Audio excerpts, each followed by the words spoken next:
चलो आगे बढ़ते हैं। लास्ट लेक्चर में हमने न्यूमेरिकल्स गिने थे, आज थोड़े वेक्टर के न्यूमेरिकल्स गिनेंगे।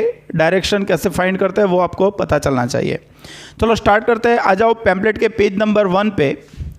पैम्पलेट के पेज नंबर 1 पे इलस्ट्रेशन 4.2 से स्टार्ट करेंगे, बराबर है? पढ़ो ध्यान से। Illustration 4.2. Find the magnitude and the direction of resultant of two vectors A and B in terms of their magnitude and angle theta between them. तो भाई क्या बोला है हमको? टू वेक्टर्स है। एक वेक्टर कौन है? A वेक्टर, और दूसरा वेक्टर कौन है? B vector. हमको ये दोनों का रिजल्टेंट वेक्टर चाहिए। एक वेक्टर है A वेक्टर और दूसरा B वेक्टर, दोनों का रिजल्टेंट चाहिए। बट डायरेक्शन भी मेंशन करनी है। तो चलो मान लेते हैं कि भाई A वेक्टर है A और उसके साथ कोई दूसरा वेक्टर जिसका नाम है B, वो कितने एंगल पे है? थीटा एंगल पे हमको फाइंड करना है। तो ये दोनों का रिजल्टेंट जो वेक्टर होगा उसका मैग्नीट्यूड और उसका डायरेक्शन, ये दोनों हमको फाइंड करना है। तो एक काम करेंगे, जो A वेक्टर है A वेक्टर, उसी पर हम ले लेंगे पॉजिटिव एक्स एक्सिस। क्या लेंगे? पॉजिटिव एक्स डायरेक्शन, और ये डायरेक्शन है उसको ले लेंगे वाई डायरेक्शन। हाँ कि नहीं? तो ये अपनी वाई डायरेक्शन आ जाएगी। चलो अभी वेक्टर का सम हम कैसे करते हैं? तो आपका जो वेक्टर ए था, ये वेक्टर बी है, दोनों के बीच का एंगल थीटा। तो जो बी वेक्टर है उसका टेल ए वेक्टर के हेड पे हो, ऐसे हम ड्रॉ करेंगे बी वेक्टर, और एंगल क्या होगा? ये भाई एंगल होगा थीटा। ए के साथ बी का एंगल क्या होगा? थीटा। हाँ कि नहीं? और फिर हम यहाँ पे एक पैरेललोग्राम कंप्लीट कर देंगे। तो आपको यहाँ से जो ये वेक्टर मिलेगा, ये वेक्टर, वो वेक्टर होगा R, resultant of vector A and B. हाँ कि नहीं? Resultant of vector A and B जो हमने पढ़ा। तो क्या था सिचुएशन? टू वेक्टर्स थे, कौन से? एक ए बी, दोनों के बीच का एंगल कितना? थीटा। हमको दोनों का रिजल्टेंट चाहिए था, तो हमने ए के हेड पे बी का टेल रखा और बी ड्रॉ कर दिया। फिर ए का टेल बी का हेड ज्वाइंट करेंगे तो रिजल्टेंट मिलेगा। तो चलो लिख लेते हैं। Let vector A lies on the positive x axis and vector B is making an angle theta with vector A. हाँ कि नहीं? Now from the figure भाई हमको पता है, इसको मैं बोल देता हूं P, OP। तो OP कौन है? आपका A वेक्टर। ये जो B है भाई, A जो वेक्टर है वो पूरे का पूरा x एक्सिस पे है, तो उसके कंपोनेंट का डिवीजन लेना जरूरी नहीं है। A वेक्टर को डिवाइड करना जरूरी नहीं है क्योंकि वो पूरा ऑलरेडी x एक्सिस पर ही है। लेकिन जो B वेक्टर है वो तो थीटा एंगल पे है, तो उसके दो कंपोनेंट कंसीडर करेंगे। एक ये हो गया B cos थीटा, ये पॉइंट को मैं बोल देता हूं S, इसको बोल देता हूं Q और इसको बोल देता हूं R। तो B का ये कंपोनेंट हो जाएगा B cos थीटा और ये कंपोनेंट हो जाएगा B sin थीटा। हाँ कि नहीं? क्लियर हो गया? Okay, now from the figure, चलो OP is equal to what? A। PS is equal to what? B cos theta. And QS या SQ is equal to what? भाई SQ is equal to B sin theta. Suppose resultant vector of A and B is R. Therefore, magnitude ऐसे लिख सकते हैं भी, therefore R is equal to A plus B। हाँ कि नहीं? R is equal to A plus B. Now magnitude of R is equal to OQ। O से Q वो R का मैग्नीट्यूड होगा, but R is equal to under root, भाई ये आपका राइट एंगल ट्रायंगल हो गया ये। तो ओ क्यू फाइंड करना है, तो O S square plus S Q square लिख सकते हैं from the figure. Okay, now O Q is equal to under root, मतलब आर लिख देते हैं, अभी कोई प्रॉब्लम नहीं है। आर ओ एस की जगह पे क्या लिख सकते हैं, O P plus P S, तो ये हो गया O P plus P S का स्क्वायर और वो हो गया एस क्यू स्क्वायर हो गया। चलो ये कौन सा वेक्टर, आर आ गया। Therefore R is equal to under root O P, भाई ओ पी क्या होगा, A vector plus P S क्या हो जाएगा, बी कॉस थीटा का स्क्वायर प्लस एस क्यू क्या हो जाएगा, बी साइन थीटा का स्क्वायर हो गया। चलो इसको सिंप्लीफाई करेंगे तो R is equal to under root A square plus 2ab cos theta plus B square cos square theta plus B square sine square theta. देख लो मैंने इसका सम कर दिया, इसको पहले ब्रैकेट ओपन किया तो ए स्क्वायर प्लस इसका middle term 2ab cos theta plus B square cos square theta plus B square sine square theta. Therefore under root ये हो गया A square plus 2ab cos theta plus यहाँ से B square common निकालेंगे तो cos square theta plus sine square theta, ये 1 हो जाएगा। तो इसको ठीक से लिखना तो लिख सकते हैं कि भी ए स्क्वायर प्लस बी स्क्वायर को पहले लिखता हूँ 2ab कॉस थीटा। तो देखो आपका जो रिजल्टेंट वेक्टर है आर, उसका मैग्नीट्यूड आपको मिल गया, R is equal to under root A square plus B square 2ab cos theta. If two vector A and B makes an angle theta with each other, then the resultant magnitude of resultant vector R is given by under root A square plus B square plus 2ab cos theta.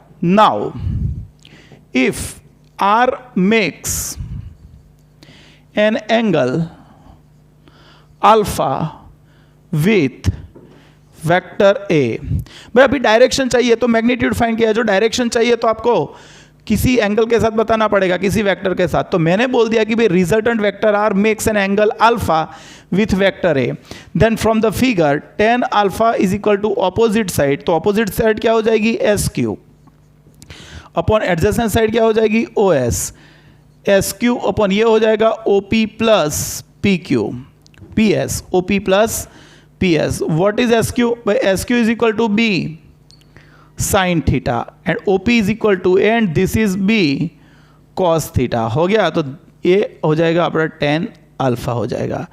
Now alpha is equal to लिखना है तो ऐसा लिख सकते हो tan inverse B sin theta upon A plus B cos theta. तो देखो आपका ये मोस्ट एमपी न्यूमेरिकल आपको आना चाहिए, बराबर कि नहीं, कि टू वेक्टर्स के बीच में थीटा एंगल होगा तो दोनों का रिजल्टेंट का मैग्नीट्यूड क्या होगा, और कोई एक वेक्टर सपोज ए के साथ उसका एंगल क्या रहेगा, तो हम ऐसे फाइंड कर सकते हैं, बराबर है। लिख लो चलो फटाफट।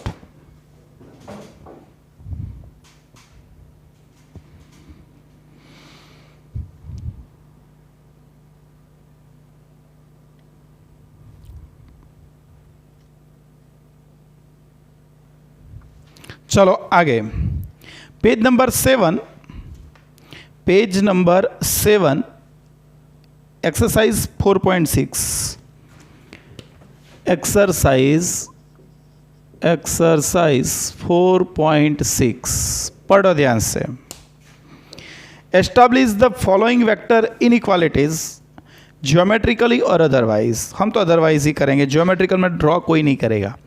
तो देखो सबसे पहले प्रूव क्या करना है, ध्यान रखना भाई, सबसे पहले प्रूव करना है a plus b is less than और equal to mod a plus mod b, ऐसा प्रूव करना है। भाई ये दोनों में फर्क क्या है वो समझो, एक वेक्टर a है एक वेक्टर b है और मॉड a मॉड b उसका मैग्नीट्यूड है।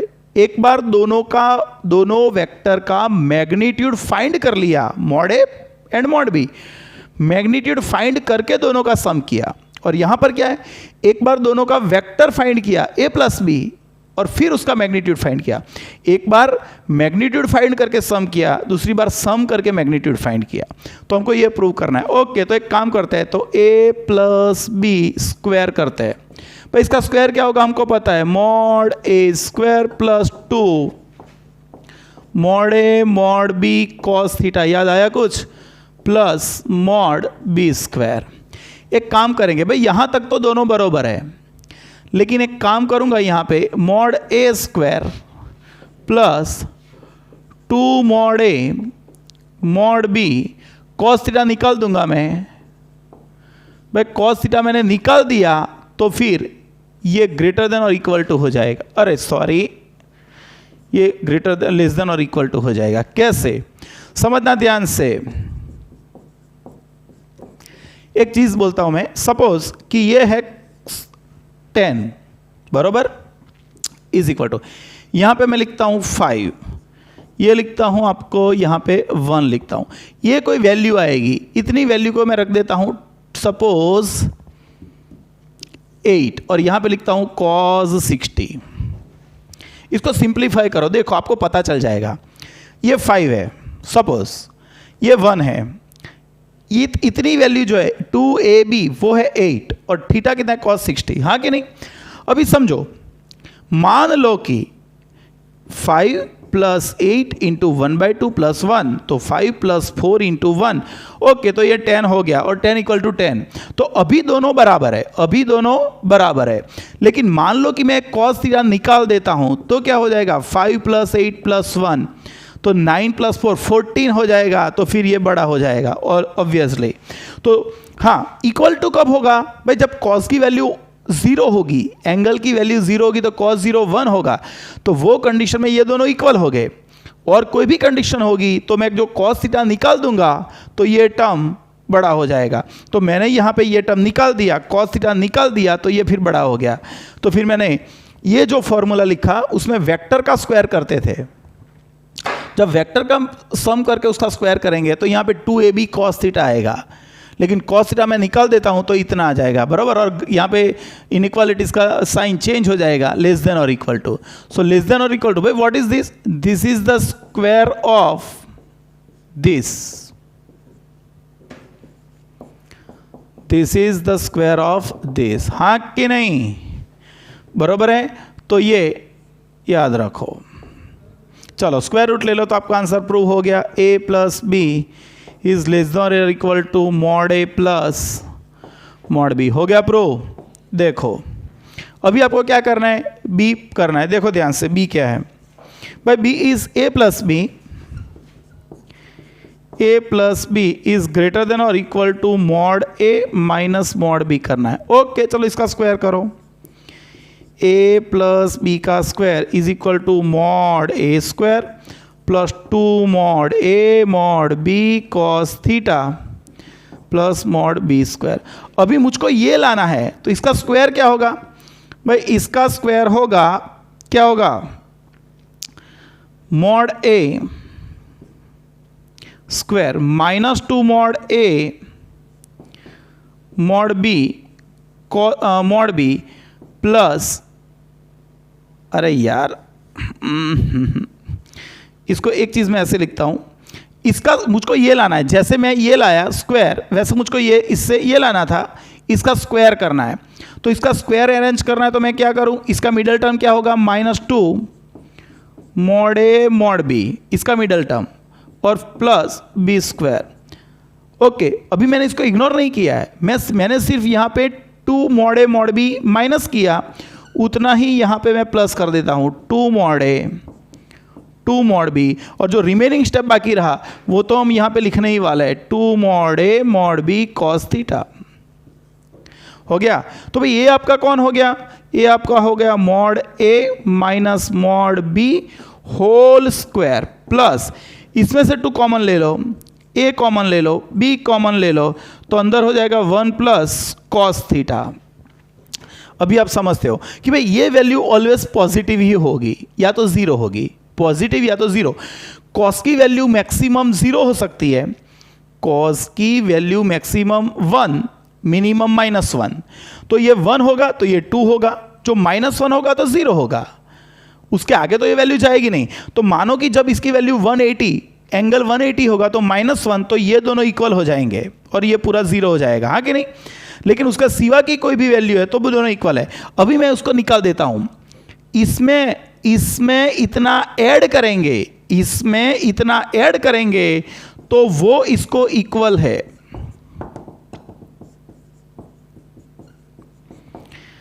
इसमें भाई ऐसे 8 इज इक्वल टू 5 प्लस 3, इसमें मैं इतना ऐड कर रहा हूं, 5 में ये 5, इसमें इतना ऐड कर रहा हूं, तब जाके दोनों सेम होता है। जो मैं इसको निकाल दूंगा, इसको जो प्लस हो रहा है उसको निकाल दूंगा, तो फिर ये ग्रेटर देन और इक्वल टू हो जाएगा। तो फिर नेक्स्ट स्टेप में मैं क्या करूंगा, मॉड ए प्लस बी का स्क्वायर इज ग्रेटर देन और equal to mod A minus mod B का होल स्क्वायर, इसको मैंने निकाल दिया, तो फिर ये ग्रेटर देन और इक्वल टू हो गया। फिर स्क्वायर रूट ले लेंगे, तो A plus B is greater than और equal to mod A minus mod B. Simple है। चलो आगे सी।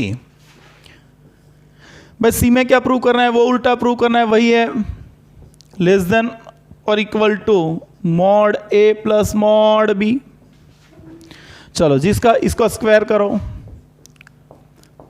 ए माइनस बी का square is equal to what, mod A square minus 2 mod A mod B cos theta plus mod B square.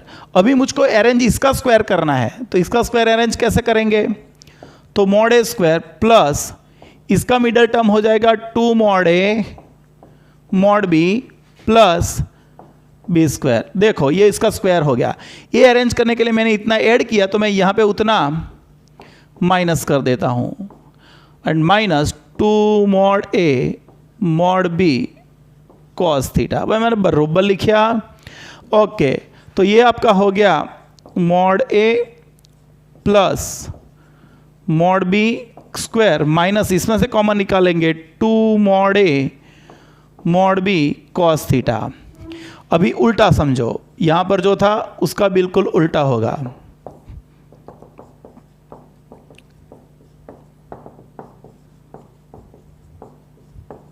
समझो यह है 11, यह है 14, है ना, 14 माइनस 3, इसमें इसकी वैल्यू है 11, 14, इसकी वैल्यू 14, इसकी वैल्यू 11 और इसकी वैल्यू 3।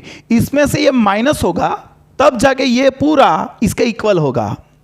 लेकिन मैं जो ये जो माइनस हो रहा है वो निकाल दूंगा, तो ऑब्वियसली ये ग्रेटर देन और इक्वल टू हो जाएगा। तो ग्रेटर देन और इक्वल टू इसको निकाल दिया मैंने, तो mod A plus mod B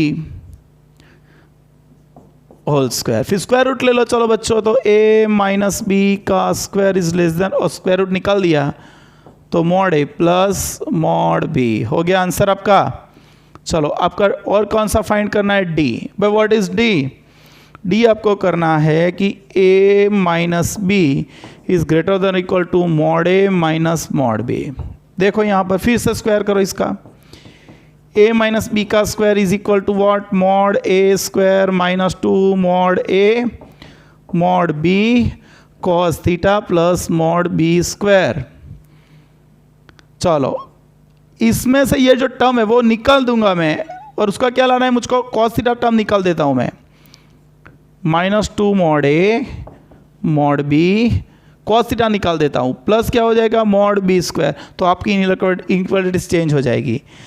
cos theta जो टर्म है वो उसको स्मॉल करेगा, क्योंकि कॉस थीटा की वैल्यू 1 से 1 या उससे कम हो सकती है, तो ये जो वैल्यू है वो इसको छोटा करेगी, क्योंकि माइनस हो रहा है उसमें से। तो जब मैं कॉस थीटा निकाल दूंगा तो ऑब्वियसली ये बड़ा हो जाएगा, minus A square is equal to, तो minus square is greater than और इक्वल टू, ये क्या हो गया, ये मैंने निकाल दिया, तो ये इनइक्वालिटीज ये आ गई बराबर। मैंने कॉस थीटा निकाल दिया, देखो तो ये ग्रेटर देन और इक्वल टू आ गया, तो माइनस ए माइनस बी का होल स्क्वायर हो गया, तो मॉड ए माइनस बी का मॉड इज ग्रेटर देन और equal to mod A minus mod B. हो गया क्लियर। तो देखो आपको ये पूरा क्लियर होना चाहिए, बराबर है। चलो देख लो फटाफट।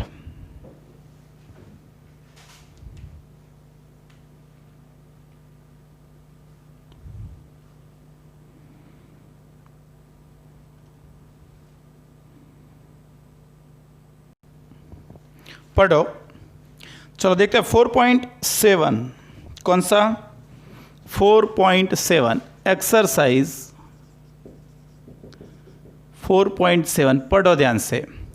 भाई what is given, a plus B plus C is equal to D is equal to 0, a plus B plus C plus D. भाई सब वेक्टर का रिजल्टेंट क्या हो रहा है, 0। Which of the following statement are correct, A, B, C and D must each be null vector. भाई सबका sum zero हो रहा है तो उसका मतलब ये है कि सबको सब वेक्टर 0 0 0 होने चाहिए, तो नहीं। समझो कि आपने A लिखा, यहाँ पे लिखता हूँ मैं, पर फर्स्ट इज अ फॉल्स, है ना, तो first sentence is false. It is not compulsory to all vector is should be null vector. क्यों भाई? क्योंकि ये मान लो कि 1 1 1 है, ये -1 -1 -1, ये 2 2 2 है और ये -2 -2 -2, तो रिजल्टेंट 0 हो गया, लेकिन एक भी नल होना जरूरी नहीं है। तो बराबर है, तो ध्यान रखना। तो first is a wrong one. B पढ़ो ध्यान से। B, the magnitude of B plus C, A plus C equals the magnitude of B plus D. But from the equation A plus C is equal to minus B plus D लिख सकते हैं ना, दोनों को opposite page के minus common निकाल देता हूं, तो दोनों के मैग्नीट्यूड फाइंड करेंगे, तो भाई मैग्नीट्यूड तो ऑलवेज प्लस C होगा, तो सेकंड इज अ करेक्ट। भाई सेकंड कैसा है? करेक्ट है, क्योंकि मैग्नीट्यूड तो सेम ही होगा। C पढ़ो। The magnitude of A can never be greater than the sum of magnitude of A, B, A, C, B, C and D। Okay भाई ये भी करेक्ट है, क्योंकि देखो तो हम यहाँ पे लिख सकते हैं कि B plus C plus D is equal to -A, हाँ कि नहीं? तो इसका सम क्या हो गया कि B plus C plus D करेंगे तो मैग्नीट्यूड क्या होगा? सेम, लेकिन जो इंडिविजुअल करेंगे इसका मैग्नीट्यूड, C का मैग्नीट्यूड, D का मैग्नीट्यूड तो ऑलवेज ग्रेटर देन और equal to D। So it will the magnitude of A never will be the greater than, magnitude of A is never greater than the sum of magnitude of B, C and D। The second C sentence is correct one. Now the D. B plus C must lie in the plane of A plus D. Okay, A and D. If A and D are not collinear, and in the line A and D if they are collinear. समझो ये आपका कौन है vector? A vector. Suppose मैं यहाँ पे draw करता हूँ, भाई आपका A कौन सा वेक्टर है? A, और ये आपका B वेक्टर है, और दोनों नॉन कोलिनियर है। नॉन कोलिनियर है ना? ओके, नॉट कोलिनियर है, दोनों कोलिनियर नहीं है, बराबर, सॉरी डी है, डी। तो आपका ये वेक्टर कंपलसरी कौन सा होना चाहिए? भाई ये वेक्टर आपका होना चाहिए B प्लस C। मैं ये नहीं बोल रहा हूं कि B independently and C independently यही प्लेन में होने चाहिए, लेकिन मानो कि आपका B ऐसे होगा, आपका B ऐसे होगा, ऐसे, ये आपका B, ये आपका C, ये आपका B, ये आपका C, तो दोनों का रिजल्टेंट B प्लस C तो यही आने वाला है।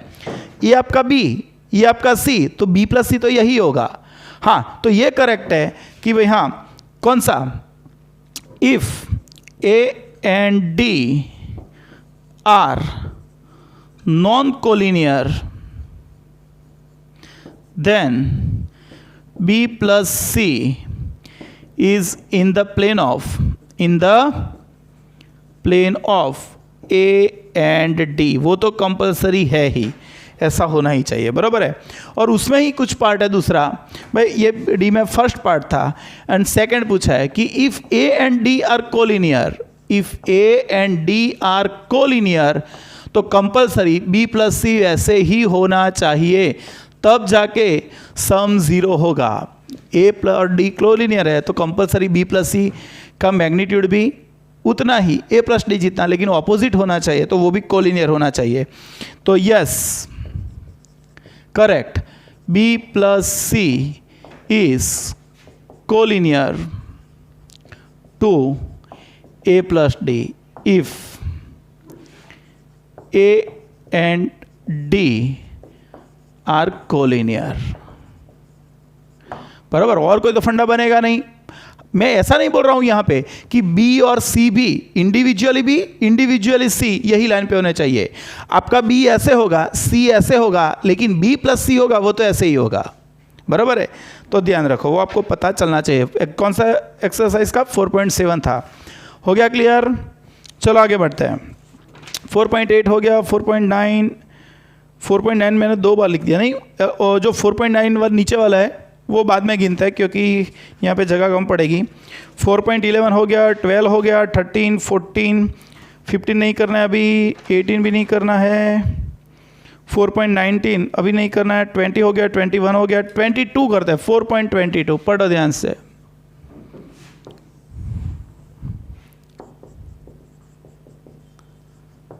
एक्सरसाइज 4.22 पढ़ो ध्यान से। I and j are unit vectors along the x-axis and y-axis respectively. What is the magnitude and the direction of the vector I plus j and I minus j? भाई हमको पता है first vector is our a is equal to I plus J, ये तो मैंने आपको करवाया है। तो भाई इसका मैग्नीट्यूड हमको पता है क्या, अंडर रूट 1 + 1 तो हो जाएगा √2, और उसका थीटा लिखेंगे तो theta is equal to tan inverse 1/1, तो ये हो जाएगा tan इनवर्स 1, तो theta is equal to 45 degree plus with positive x axis, with positive x axis. क्यों भाई, क्योंकि ये दोनों पॉजिटिव है तो आपका एंगल ये फर्स्ट क्वाड्रेंट में आएगा वेक्टर, हाँ कि नहीं। चलो बी पढ़ते हैं। भाई बी कौन है आपका, तो आई माइनस जे, तो इसका मैग्नीट्यूड फाइंड करेंगे तो क्या आएगा, अंडर रूट 1 प्लस -1 स्क्वायर, तो ये भी हो जाएगा √2। थीटा करेंगे तो theta is equal to tan inverse 1/1, तो माइनस tan इनवर्स 1, तो आपका थीटा आ गया -45 डिग्री, लेकिन विथ पॉजिटिव एक्स एक्सिस, क्योंकि ये कौन सा क्वाड्रेंट है, फोर्थ क्वाड्रेंट है।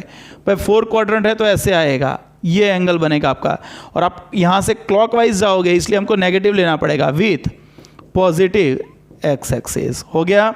चलो और भी इसमें कुछ फाइंड करना है, क्या करना है पढ़ो ध्यान से। What are the components of vector A 2i + 3j along the direction I plus j and I minus j? भाई यहां पे लिखेंगे component of vector a is equal to 2i + 3j on the vector b is equal to i plus j is equal to, भाई हमको पता है दोनों का डॉट प्रोडक्ट अपॉन जिस पर कंपोनेंट है उसका मैग्नीट्यूड, ए का बी का कंपोनेंट, ए का बी की डायरेक्शन का कंपोनेंट, तो हमको पता है दोनों का डॉट प्रोडक्ट अपॉन जिस पर कंपोनेंट है उसका मैग्नीट्यूड। तो ए डॉट बी करेंगे तो क्या हो जाएगा, ये हो जाएगा 2 3 डॉट, ये हो जाएगा 1 1, और इसका मैग्नीट्यूड बी का मैग्नीट्यूड √2, तो ये 2 + 3/√2, तो आपका आंसर आ गया 5/√2। सिमिलरली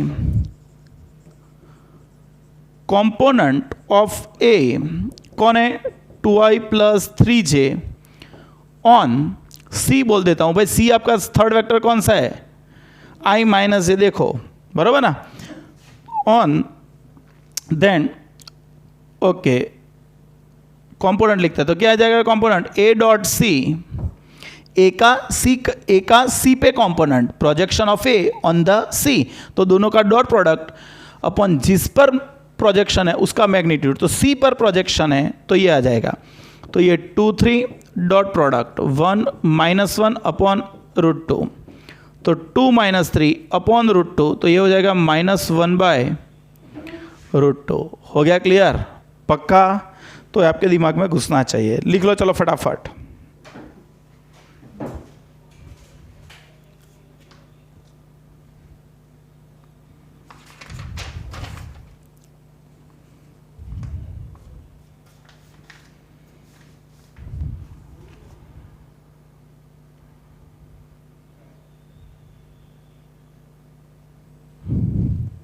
देखो आगे बढ़ते हैं, एक्सरसाइज का 4.23 देखते हैं। Exercise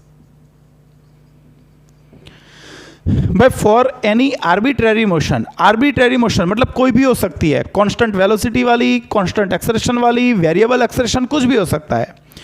which of the following state relations are true? भाई first relation is given, V average is equal to, यहां पे लिख सकते हैं VT1 plus VT2 divided by 2। B, V average is equal to VT2, भाई यहां पे गलत है, जो बी को करेक्ट बोला ना तो ये गलत है, बी में आप करेक्ट कर देना, यहां पे होगा RT2। टेक्स्ट बुक में से मैंने गलत ले लिया है यहाँ पे, तो ध्यान रखना ये होगा ऐसे, बी को करेक्ट कर दो, यहाँ पर R2 माइनस R1 होगा। See, V is equal to what, VT is equal to V0 plus AT, हाँ कि नहीं यहाँ पर। और D आपको दिया है RT is equal to R0 plus V0T plus half AT square, and E आपको दिया है A एक्सेलरेशन, वो भी गलत है भाई, आप वो E जो E है E वो करेक्ट कर दो, यहाँ पे AAVG आएगा, AAVG is equal to VT2 minus VT1 upon T2 minus T1। देखो आपको ये 5 इक्वेशन दिया है, यहाँ पे करेक्शन कर देना, यहाँ पे R2 माइनस R1, यहाँ पे VT2 माइनस VT1। तो भाई ये हमको ये चूज करना है कि कौन से इक्वेशन कोई भी मोशन के लिए करेक्ट है। तो हम यहाँ पे गौर करते हैं कि भाई first A, C and D, A, C and D, देखो वो तो कांस्टेंट एक्सेलरेशन के लिए है, हाँ कि नहीं। तो भाई इक्वेशंस, रिलेशंस ऐसे लिखते हैं, relations A, C and D are correct for only constant accelerating motion, बराबर कि नहीं। तो ये जो A, C और D है वो सिर्फ कांस्टेंट एक्सेलरेशन के लिए सही है, लेकिन मैंने आपको समझाया कि आपको एवरेज वेलोसिटी चाहिए तो आप displacement R2 minus R1 upon T2 minus T1, तो कोई भी मोशन होगी उसके लिए करेक्ट है। लेकिन बट रिलेशंस कौन सा बोलो तो B और E are correct for any arbitrary motion, तो ये किसी के भी लिए भी सही है। तो सही आंसर क्या आएगा, बी एंड ई आएगा, बराबर है। ओके चलो 4.24 वो हमने कर लिया है शायद, बराबर है। देख लेना, पढ़ लेना, आपको पता चल जाएगा कि स्केलर क्वांटिटी का कंजर्वेशन हो सकता है तो नहीं भाई, मास चेंज हो सकता है, हाँ कि नहीं। फिर 4.24 में पढ़ो ध्यान से, read each statement below carefully and state with the reasons and example if it is true और फॉल्स। मैं समझा देता हूं, आपको पढ़ना अंदर से है। First is a scalar quantity is one that a is conserved in process, wrong भाई। In some process mass can increase और डिक्रीज, लेकिन mass is a scalar quantity, उसमें इंक्रीमेंट डिक्रीमेंट हो सकता है, तो उसका कंजर्वेशन होना नेसेसरी नहीं है। काइनेटिक एनर्जी इंक्रीज हो सकती है, डिक्रीज हो सकती है, तो वो जरूरी नहीं। तो first is a false. B can never take negative values, भाई हो सकता है work is a scalar value but it can be negative as well as positive. Temperature can be positive और नेगेटिव, हाँ कि नहीं। Okay C must be dimensionless, no भाई।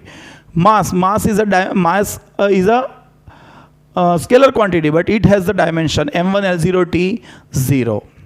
C must be D does not vary from one point to another point in space, yes it can vary. Density भाई, density अलग अलग medium में अलग अलग होगी, हाँ कि नहीं। एटमॉस्फेयर में टेम्परेचर भी यहाँ का अलग टेम्परेचर होगा, वहाँ पर अलग होगा, तो टेम्परेचर भी स्केलर क्वांटिटी है, वो भी डिफरेंट हो सकती है। And E has the same value for the observer with different orientation of axis. Okay, तो भाई डिफरेंट ओरिएंटेशन होगा। मैं बोलूँगा एक पर्टिकुलर पॉइंट का मास कितना, इसका मास, तो आप कहीं से भी मेजर करोगे मास तो उसका जो है वही का वही रहने वाला है। तो आपका डी ई आंसर है, सिर्फ वही सही है, बाकी के सारे ए टू डी गलत है, हाँ कि नहीं। चलो अभी आगे जाते हैं। कौन सा एक्सरसाइज 4.25 पढ़ो ध्यान से। एक्सरसाइज कौन सा? 4.25। An aircraft is flying at the height of 3400 meter above the ground. If the angle subtended at a ground observation point by the aircraft 10 seconds apart is 30 degree. What is the speed of the aircraft? Time taken by aircraft from A to B is 10 seconds. भाई मान लेते हैं कि ये कौन है? Ground है। यहाँ से 3400 इतनी हाइट पे 3400 इतनी हाइट पे एक एयरक्राफ्ट फ्लाई कर रहा है यहाँ से यहाँ पे। तो भाई एयरक्राफ्ट पहले कहाँ पर था? एयरक्राफ्ट पहले था ए पर और फिर वो चला गया बी पर। भाई ए पर था, बी पर चला गया, कितनी सेकंड में? तो भाई time taken is t is equal to 10 second. हाँ कि नहीं? 10 सेकेंड में वो ए से बी पे गया। तो उसने ग्राउंड का कोई पॉइंट था, ये यहाँ पे एंगल कितना सबटेंड किया? देखो तो यहाँ पे उसने एंगल कितना सबटेंड किया? टोटल एंगल उसने किया 30 डिग्री। तो हाफ एंगल कितना हो जाएगा? 15 डिग्री। चलो इसको बोल देते हैं ओ, इसको बोल देते हैं सी। तो मुझको फाइंड क्या करना है? The speed of aircraft. भाई स्पीड फाइंड करनी है तो मुझको सिंपल पता है कि भाई speed of an aircraft, speed of an aircraft v is equal to, भाई हमको पता है व्हाट? Distance upon time. चलो डिस्टेंस कितना है? ए बी अपॉन टी, लेकिन सबसे पहले मुझको ए से बी फाइंड करना पड़ेगा। Okay, from figure 10-15 degree. भाई आपको तो ट्रिगोनोमेट्री यूज करना है, तो ये राइट एंगल। तो आप पूरा जब ए पर था एयरक्राफ्ट और बी पर गया तो उसने एंगल सबटेंड किया 30। तो जब यहां से यहां पे आएगा तो एंगल होगा कितना? 35। तो 10-15 is equal to opposite side is A C and adjacent side is O C. Therefore A C is equal to O C 10-15। चलो what is O C? O C is equal to 3400। What is 10-15? 0.2679। 10-15 आपको देखना है, कहाँ पर देखना है? वो आपको लॉग टेबल में जाके देखना है, बराबर। 0.2679 होगा। तो ये हो गया 3400 मल्टीप्लाइंग 0.2679, तो ये हो गया 910.86, बराबर इतने metre. Therefore A B is equal to 2 into A C. भाई ए बी क्या हो जाएगा? ए बी फाइंड करना है तो ए सी का डबल हो जाएगा। तो 910.86 तो मल्टीप्लाई बाई 2 करेंगे तो ये हो जाएगा 182.172 मीटर हो गया। Therefore A B upon T कर देंगे तो 181.72 अपॉन 10, तो ये हो जाएगा 182.2 मीटर पर सेकेंड चलेगा, बराबर है। हो गया क्लियर? तो बोलो इतना आंसर आपको क्लियर होना चाहिए। देख लो, चलो फटाफट फिर एक और न्यूमेरिकल गिन लेते हैं।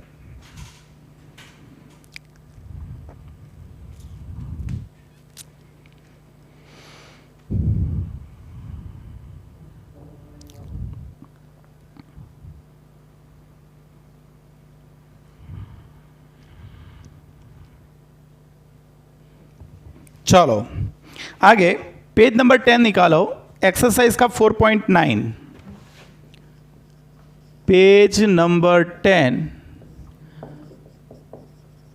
एक्सरसाइज 4.9 पढ़ो ध्यान से। क्या लिखा है? On an open ground a motorist follow a track that turns to his left by an angle 60 degree after every 500 meter. Starting from a given turn, specify the displacement of a motorist at the 3rd, 6th and 8th turn. Compare the magnitude of the displacement with the total path length covered by the motorist in each case. तो समझो भाई, कोई motorist यहाँ से चालू कर रहा है, उसकी स्पीड, उसका जर्नी यहाँ से स्टार्ट कर रहा है। यहाँ से स्टार्ट करेगा तो इसको टर्न नहीं माना जाएगा। तो फिर यहाँ से निकला और वो कितने डिस्टेंस पे पहुँचा? 500 कितने डिस्टेंस पे भाई 500 डिस्टेंस पे पहुंचा, उसकी जो इनिशियल लाइन थी उससे उसने 60 डिग्री टर्न ले लिया। कितने डिग्री? 60 डिग्री टर्न ले लिया, ये हो गया 60 डिग्री। तो ये रिजल्टेंट ये हो जाएगा 120 डिग्री। फिर ये डायरेक्शन में गया, हाँ कि नहीं? फिर जो यहाँ से जाता तो सीधा यहाँ पे जाता, लेकिन फिर से यहाँ पे 500 मीटर, अगेन 500 मीटर पे उसने फिर से टर्न ले लिया, तो अगेन 500 मीटर पे उसने दूसरा टर्न ले लिया यहाँ पर, तो ये भी क्या होगा? 60 डिग्री पे। फिर यहाँ से जाता तो आगे जाता, लेकिन यहाँ से फिर से टर्न ले लिया ये डायरेक्शन में, तो ये एंगल भी आपका बन गया 60, हाँ कि नहीं? पक्का? चलो, फिर यहाँ से वो आगे जाता, लेकिन यहाँ से वापस 60 डिग्री एंगल पे टर्न ले लिया, फिर यहाँ से सीधा जाता, लेकिन फिर से 60 डिग्री टर्न ले लिया, तो वो ये डायरेक्शन में आ गया। क्लियर हो गया?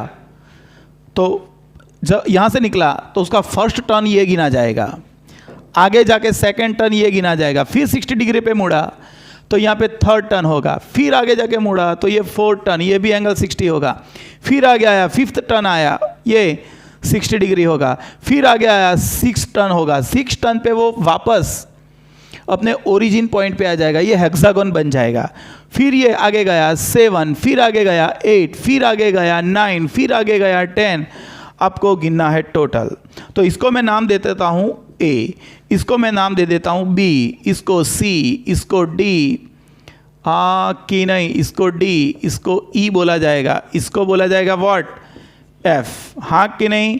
भाई इसको क्या बोलेंगे? C बोलेंगे। और टर्न कौन सा? 2, 8 एट्सेट्रा। ये कौन सा आएगा? D point. यहाँ पे टर्न कौन सा? 3, 9 वो होगा, यहाँ पे E, F, बराबर है। चलो, तो आपको क्या क्या गिनना है? आपको फाइंड करना है हर एक में उसका पाथ लेंथ, हर एक में पाथ लेंथ और डिस्प्लेसमेंट, और फिर उसका रेशियो लेना है। तो फॉर, यस, यहाँ पे लिखेंगे for third turn,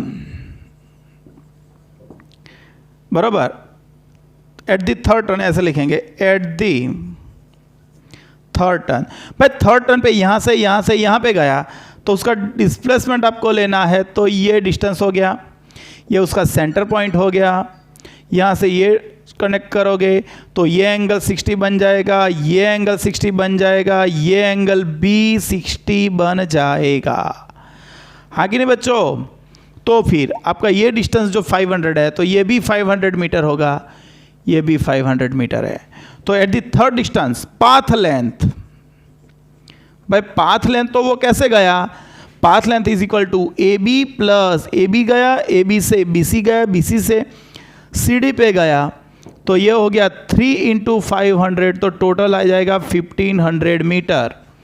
but it's displacement, but displacement गिनेंगे तो डिस्प्लेसमेंट स्ट्रेट लाइन में होगा AD, स्ट्रेट लाइन में AD, तो जो AD होगा वो कितना होगा? तो ये 500 प्लस ये 500 कितना हो जाएगा? 1000 मीटर। तो हमको तो रेशियो लेना है, देयरफॉर, भाई किसका किसका रेशियो लेना है? Compare the magnitude of displacement, भाई therefore displacement upon time, displacement upon path length, ये हो जाएगा 1000 अपॉन ये हो जाएगा 1500, ये हो जाएगा 2/3 हो गया। चलो B, at the six turn, at the sixth turn, भाई 6 टर्न 1 2 3 4 5 6, तो उसने टोटल पाथ लेंथ कितनी कवर की? भाई path length is equal to 6 into 500, हाँ कि नहीं? तो टोटल 3000 मीटर आ जाएगी। And the displacement is equal to 0, क्योंकि 6 टन पे वो वापस यहाँ पे आ गया, यहाँ पर घूम के, तो उसका displacement 0। And the ratio of the displacement upon path length is equal to 0। चलो लास्ट में एट द 8th टर्न, चलो पाथ लेंथ, अरे जितने टर्न लिए उतनी बार उसने 500 मीटर कवर किया होगा, तो पाथ लेंथ तो क्या आ गई? 4000 मीटर, 500 500 500 500 500 500 यहाँ पर। अभी आपको फाइंड करना है क्या, डिस्प्लेसमेंट। तो भाई डिस्प्लेसमेंट मेजर करेंगे तो डिस्प्लेसमेंट आएगा AC। तो यहां पर एक रफ फिगर में ड्रॉ कर देता हूं। तो ये एंगल और ये एंगल, ये आपका बन गया कौन, ये आपका A, ये आपका C। आपको डिस्प्लेसमेंट चाहिए, ये कितना है 500 मीटर, ये कितना है 500 मीटर, ये कितना है आपका 60, ये कितना है आपका 60, ये कितना है आपका 60। तो मैं एक काम करूंगा, सबसे पहले x फाइंड कर दूंगा x, और ये भी x, तो फिर डबल कर दूंगा उसका। From the figure sine 60 degree is equal to, भाई साइन 60 तो ये राइट एंगल बना, तो ये एंगल के लिए ऑपोजिट कौन सा है x, अपॉन हाइपोटेनस कौन सा 500, हाँ कि नहीं। तो x is equal to 500 sine 60 is equal to 500 into √3/2 हो गया। therefore displacement, but displacement AC is equal to AC is equal to 2x, but 2 into 500 √3/2, 2 निकल गया तो यह आ गया 500 √3 मीटर हो गया। therefore the ratio, भाई आपको पार्ट लेंथ कितनी मिली, टोटल 500 इंटू 8, लेकिन आपको डिस्प्लेसमेंट ये स्ट्रेट लाइन में AC मिलेगा यहाँ पे, तो 500 √3। therefore the ratio of displacement upon path length is equal to 500 √3 upon 4000, ये हो जाएगा √3/8 हो गया रेशियो। तो ये क्वेश्चन आपको पता चलना ही चाहिए, बराबर है। वैसे हार्ड भी नहीं है और इजी भी नहीं है उतना, बराबर है, लेकिन आपको दिमाग में जो ज्योमेट्री आती है तो ये सब क्लियर है आपका। चलो तो फिर एक बार हम देख ले पैम्पलेट में एक्सरसाइज और न्यूमेरिकल्स में। देखो टेक्स्ट बुक का 4.1 4.2 3 4 5 6 तक हमने क्लियर कर दिया इलस्ट्रेशन के, बराबर है। फिर हमने 4.6 तक किया। अब एक्सरसाइज में, भाई एक्सरसाइज में 1 2 3 4 5 6 7 8 9 10 11 12 13 14 तक तो हमने क्लियर कर दिया, हाँ कि नहीं। फिर आगे हमने 20 21 22 23 24 25 क्लियर कर दिए, बराबर। अभी नेक्स्ट लेक्चर में हम जाएंगे यूनिफॉर्म सर्कुलर मोशन, बराबर है, और प्रोजेक्टाइल मोशन हम लास्ट में पढ़ेंगे। आपकी टेक्स्ट बुक में सर्कुलर मोशन लास्ट में दिया है, मैं वो प्रोजेक्टाइल लास्ट में पढ़ाऊंगा। नेक्स्ट लेक्चर पूरा लंबा होगा, 2 पार्ट्स में होगा। एक में पूरी थियरी और कॉन्सेप्ट क्लियर करेंगे, दूसरे में सिर्फ न्यूमेरिकल गिनेंगे। लेकिन नेक्स्ट ही लेक्चर में हम सर्कुलेटिंग मोशन कंप्लीटली फिनिश कर देंगे, हाँ कि नहीं, क्योंकि हमको अभी थोड़ी स्पीड पकड़नी पड़ेगी। अभी 4th चैप्टर में हम लोग, बराबर। तो नेक्स्ट ही लेक्चर में हमको चैप्टर 4 क्लियर कर देना है, बराबर। चलो मिलते हैं नेक्स्ट लेक्चर में। तब तक कुछ डाउट हो तो आप क्लास पे आके डाउट सॉल्व करवा सकते हो, या तो फ़ोन भी मुझको कर सकते हो डायरेक्टली। चलो बाय, मिलते हैं।